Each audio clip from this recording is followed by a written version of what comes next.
In a win for the labor movement, the House on Tuesday passed legislation that would reform labor laws and give workers more power to organize after decades of setbacks to unions. The Protecting the Right to Organize Act, also known as the PRO Act, was previously passed by the House in early 2020, but the Senate, then under Republican control, failed to take it up. The House passed it again Tuesday with a vote of 225 to 206, largely along party lines. 5 Republicans voted for the bill and 1 Democrat opposed the PRO Act.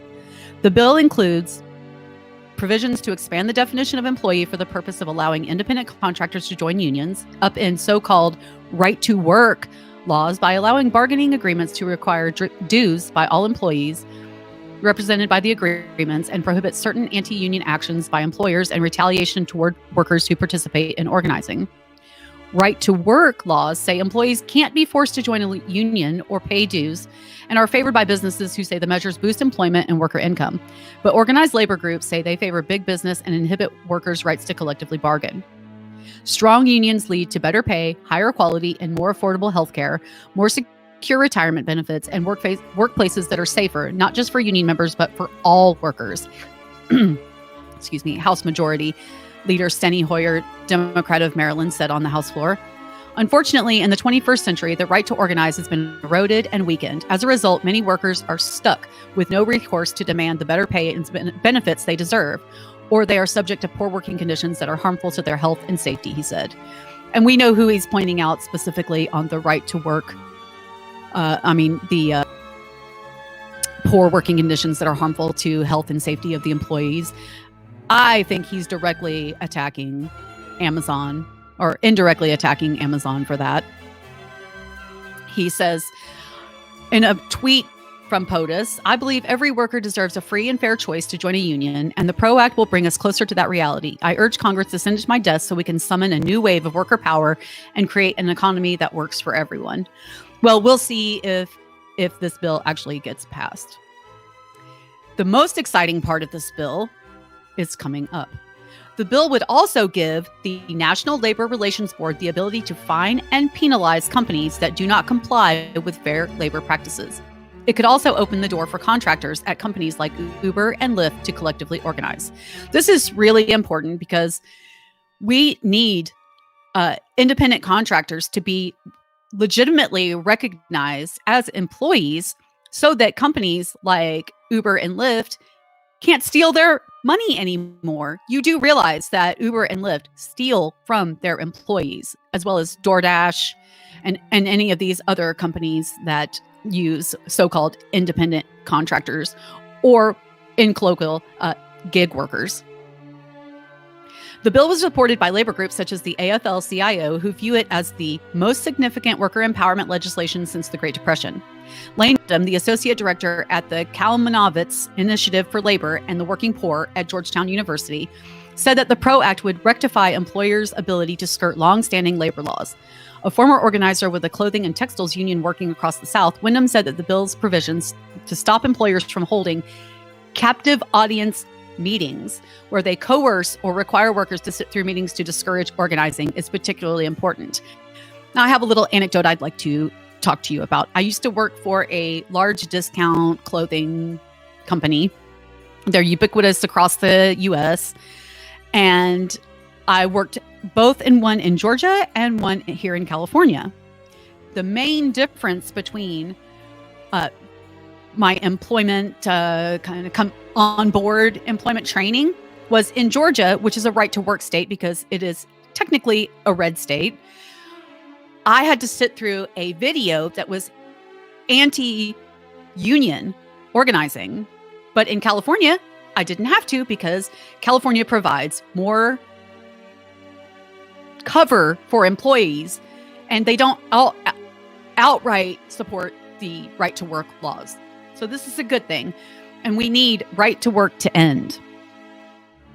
So the PRO Act would finally give workers the right to organize and form unions that they're supposed to have had under law for years and years, but that employers have routinely stripped them of because employers have broken and bent labor law to such an extent that the current labor law is virtually meaningless, she told USA Today, Wyndham.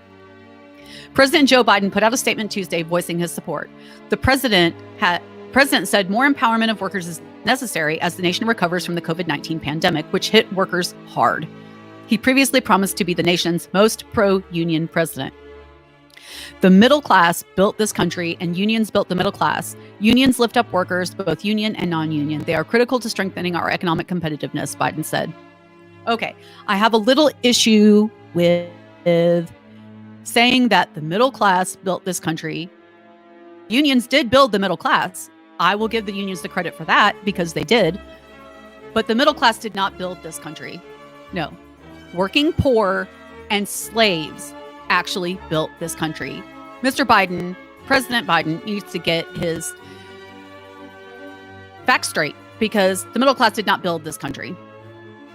On February 28th, he expressed support for Amazon warehouse workers' push to unionize in Alabama. This is an amazing thing, and I hope that the union goes through. Without explicitly naming Amazon or saying how workers should vote. There should be no intimidation, no coercion, no threats, no anti-union propaganda, Biden said in a video posted on Twitter. And I can agree with that completely. As an organizer who spent 2 decades fighting for working people alongside unions, I am proud to be a lead sponsor of the PRO Act. Workers have carried us through this pandemic, and it's long overdue that we put power back into their hands, Rep. Pramila Jayapal, Democrat of Washington, said. The bill now faces what is likely to be staunch opposition from Republicans in the Senate. Representative Virginia Foxx, a Republican from North Carolina, the GOP leader of the House Committee on Education and Labor, argued on the House floor that the bill would take away the freedoms of entrepreneurs and individual workers whom she argued built the middle class in America rather than unions. She's wrong. She said individuals strapped by the COVID economy are taking advantage of the ability to work as independent contractors. No one is taking advantage of being an independent contractor. They're forced into being independent contractors by companies like Uber and Lyft and DoorDash. Companies like this. They are trying to skirt and curtail employment laws. They are stealing from their employees. This is widely known. Everybody knows that, especially Uber. Uber's particularly bad.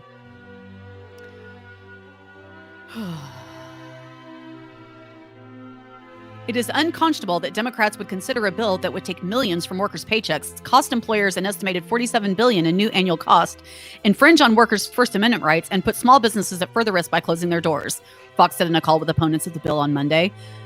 You know what? This woman does not know what she's talking about. Representative Virginia Foxx. She has no idea what she's talking about.